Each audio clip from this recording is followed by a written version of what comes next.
In 1600, Tokugawa Ieyasu defeated all the other warlords and became the ruler of Japan. He became the new shogun. He instigated martial law throughout the land and ushered in an era of peace known as the Edo period.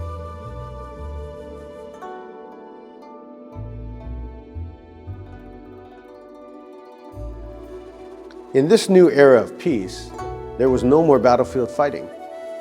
Older styles created in the Warring States period were battlefield styles. They focused on techniques for fighting in armor against enemies on the battlefield.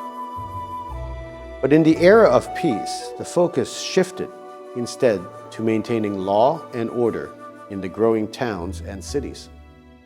In this new reality, the fighting happened in the streets, in a tea house, on a bridge, on a staircase, in an alleyway, in someone's house. Once the fighting shifted to these kinds of urban scenarios, the thinking in swordsmanship changed also. The shogun was looking for a sword style whose philosophy fit this new reality and also fit his vision for the country. In the Edo period, not a lot of people were carrying swords, so a style that doesn't rely on a sword was needed by the shogun for the government agents, the politicians, and the officials to keep the peace without bloodshed if possible.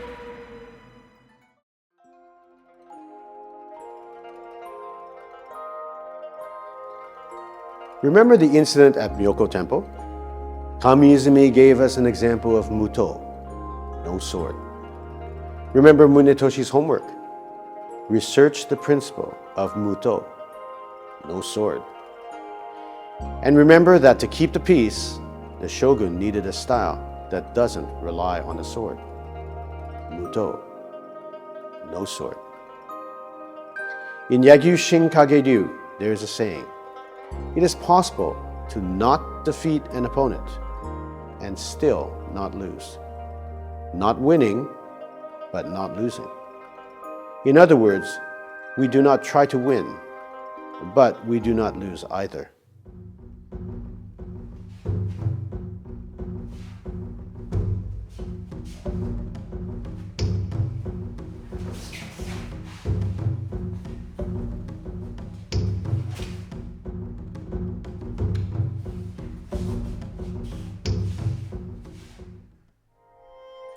My master Kajitsuka Sensei said, Shinkage-ryu is not a technique for you to win.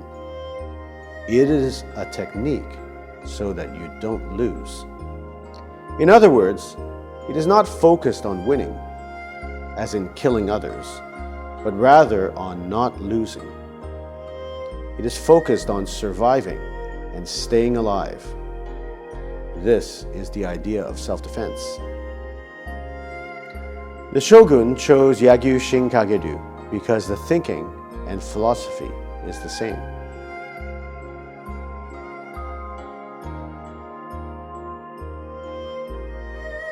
Older styles focused on killing the opponent, and survival on the battlefield meant killing as many enemies as possible. We call these styles setsuninto, the killing sword. These styles try to dominate the opponent and overwhelm the enemy with power and strength. And they are very aggressive and fierce in attacking. Yagyu Shinkage-ryu was very revolutionary because it embraced a different philosophy. Remember the teachings of Kami-Izumi? His philosophy focused on saving life, preserving life, not taking it. This is what we call Katsujinken, the life-giving sword. We allow the opponent to act, and then we respond to his movements.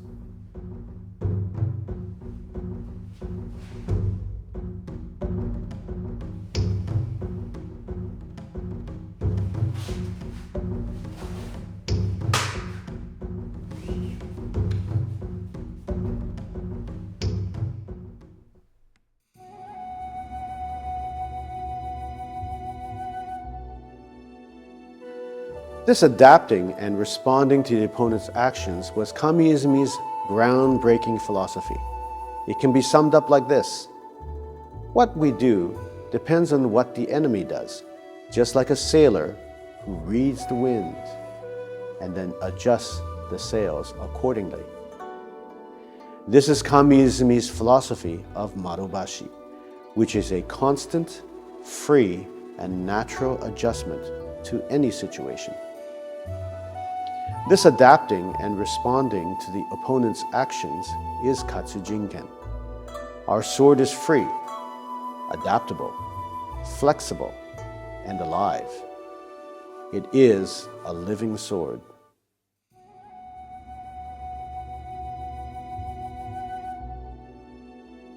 Zen played a big part in the lives of Kami-Izumi, the founder, and the Yagyu sword masters who came after him as well.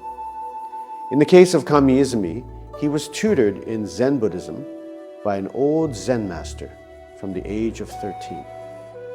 In Munetoshi's case, he became a Zen lay priest and took the Buddhist name Sekishusai, meaning stone boat, in 1593. And what about Munenori, the shogun's sword instructor? Well, he eventually met the famous Zen master named Takuan Soho, who taught him about Zen. He became a student of Master Takuan, and eventually they became close friends. Master Takuan wrote the famous treatise Fudochi Shinmyodoku, the record of immovable wisdom, especially for Munenori, to teach him more about Zen, and gave it to Munenori as a gift. Master Takuan's book became the spiritual basis for the Heihoku Densho. So Zen ideas have definitely influenced Shinkage-ryu.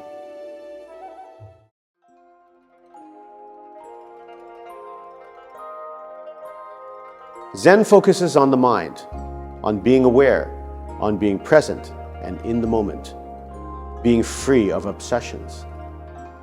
In the Setsuninto, the killing sword styles, they try to dominate the opponent aggressively. With the Katsu Jinken, the life-giving sword mindset, we try to adapt and respond to the opponent's moves. This requires great mental flexibility. To be able to see the opponent's intention clearly, we must keep a clear, empty mind, free from obsessions and fixations. This is Mushin, empty mind. We must keep calm and maintain our ordinary mental condition. This is Heijoshin, the ordinary mind. In Yagyu Shinkage-ryu, training the mind is just as important as training in physical techniques, because in a life and death crisis, remaining calm is the most important thing.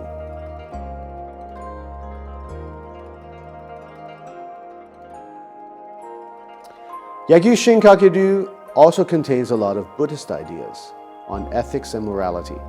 For example, Buddhism forbids using violence for resolving conflicts.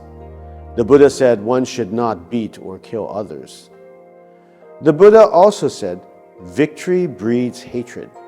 The defeated live in pain. By giving up victory and defeat, we live happily. Victory is winning. Defeat is losing. Don't try to win and yet try not to lose. Then you'll be happy. Remember Kami-Izumi's philosophy? We don't win, but we don't lose. It's the same idea as what the Buddha said.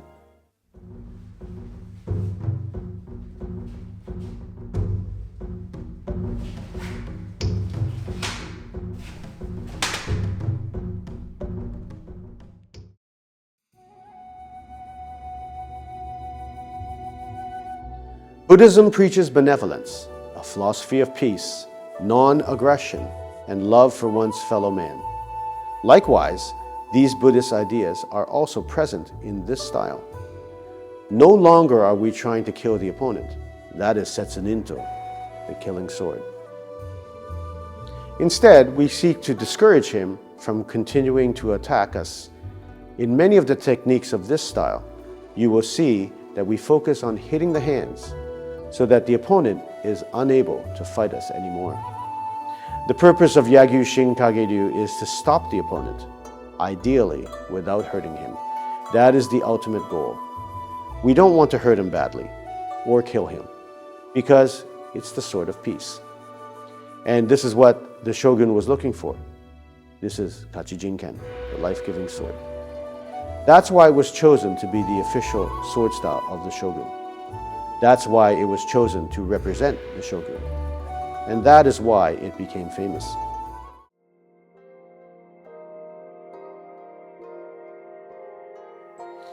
Yagyu Shinkageryu truly blossomed in the Edo period, the era of peace. Remember Kami-Izumi's teaching, the philosophy of Muto, no sword, stopping the opponent without needlessly taking his life, promoting peace and preserving life? Eventually, these principles would bear fruit under Yagyu Munenori, sword instructor to the shogun's family, and become the blueprint for 250 years of peace under the Tokugawa shogunate. This sword of peace philosophy greatly influenced the way the shogun ruled the country. It laid the foundation for the development of the peaceful society of the Edo period, which continued for 250 years without war. In the Heiho Kadensho, Yagyu Munenori said, "It is a mistake to think that swordsmanship is just a set of techniques to kill people. Instead, it is a way to kill evil." In this way, Yagyu Shinkageryu still has a role to play in today's world, same as it did in the old times. My master said that Yagyu Shinkageryu can still play an important role in creating a peaceful world by using the philosophy of no sword, and that's still our mission today. Through the philosophy of Muto, no sword, the philosophy of not winning and not losing, we can help to create a peaceful world.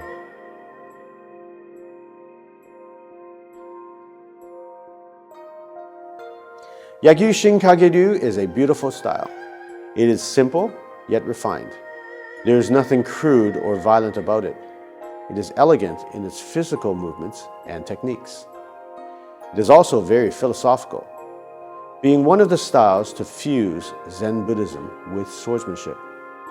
The focus on the mind and freeing it from fixations, to be able to flow and adapt to any situation, is the epitome of mental training. And it is a humane art focused on promoting peace and preserving life. This ethical component to the art gives it a deep spirituality. In these ways, Yagyu Shinkageryu is truly a one-of-a-kind, revolutionary style of swordsmanship.